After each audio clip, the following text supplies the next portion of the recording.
What's up, YouTube, Facebook, any other social media that will see this?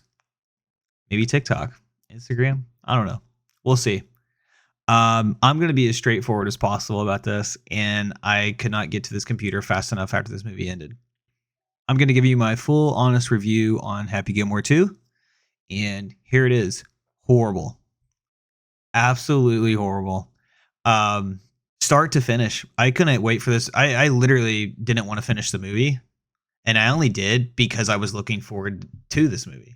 I never went into it with high expectations. I never even went into it with like medium expectations. I went into it with very, very low expectations, and it was actually worse than I expected. I did a pre-rate of the movie. No joke. I gave it a 4 out of 10 without ever seeing it. And I think I'm being very kind when I say a 3 out of 10. It's that bad. And I think any person who actually enjoyed Happy Gilmore, you're only watching it because you liked the first one. I mean, obviously, you wouldn't watch it if you didn't like the first one. I mean, that would make more sense. I mean, that does make sense. But what I'm saying is, like, you're like, oh, the nostalgia, blah, blah, blah.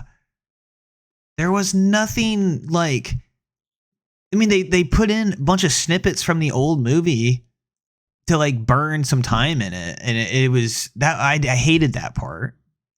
I don't want to give any spoilers because some people might see this before they actually see it, but I hated the plot.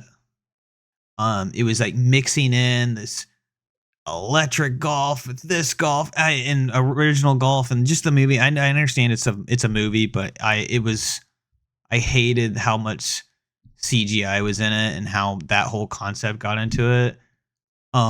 Just the plot in general, horrible.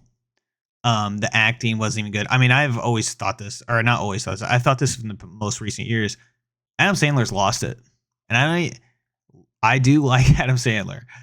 I do like him. I do love a lot of his movies, but I would say, I don't know, maybe post 2005. I mean, I don't know if I like any of his movies post 2005. He's lost it. He's just not that funny anymore.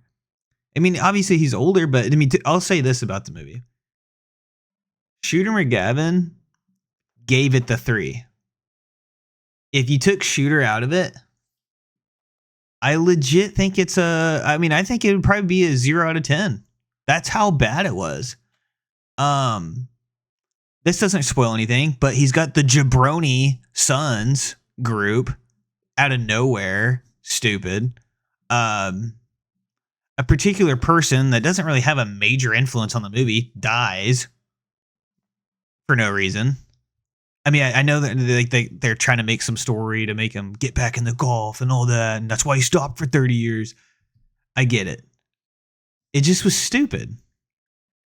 And maybe I'm being too harsh on this. I don't know. I don't think I am, but I'm just being 100% honest. If you are going to watch this movie, please, like, if you're going to start it, finish it. Because I want to know if you agree with me or you disagree. I want to know who actually, I mean, I feel like if you rate this above a 4 to 4.5, I question your reviewing of movies. Like, Rotten Tomatoes giving it like a 63% is pathetic. IMDb giving it a 6.5 or whatever I think 6.7. No way. I mean, I have a friend that gave it a 5.8. There ain't no way that's a 5.8. Like, yes, I had a couple of chuckles. There was a couple of funny parts. I'll give it that. But it ain't worth it. That didn't earn it 5 points for me. Plot was bad. You know, they had too many cameos that I didn't like. And yes, I do have some personal vendettas against a particular one, Travis Kelce. I don't like him. Might be a cool dude. I don't like him. there's reasons, but there's just so many cameos that everyone. I mean, it just seemed like it was just this like giant reunion of people. I mean, I know he's always has his friends in his movies, but it was just a ginormous reunion of people he liked in real life that he gathered in, and it was like, we have to give them parts in this movie almost, and we have to figure it out to make it funny. And it wasn't really that. It was, like I said, a couple of chuckles here and there. It really was.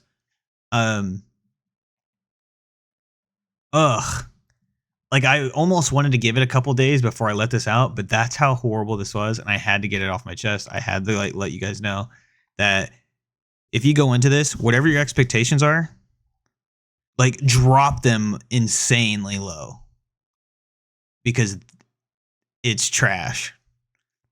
It's Joe Dirt 2, Anchorman 2 level bad. Zoolander 2 bad. Dumb and Dumber 2, or whatever the hell they Dumb and Dumber 2. I think because there was Dumb and Dumber, Dumb and Dumber, and then Dumb and Dumber 2, whatever the was, whatever the newest one. That's the level it is. And honestly, I might even say it's even lower than those. That's how horrible it is.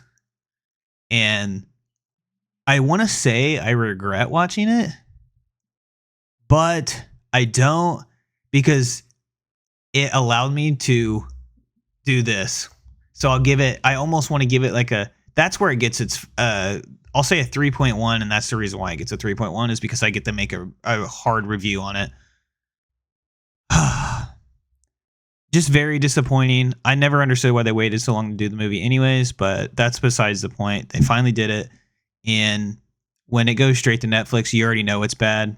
I know Adam Sandler has his contracts with Netflix, but horrible.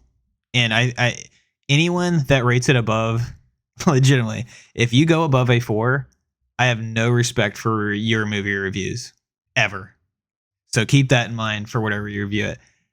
That's it. Rant is over. Review is over.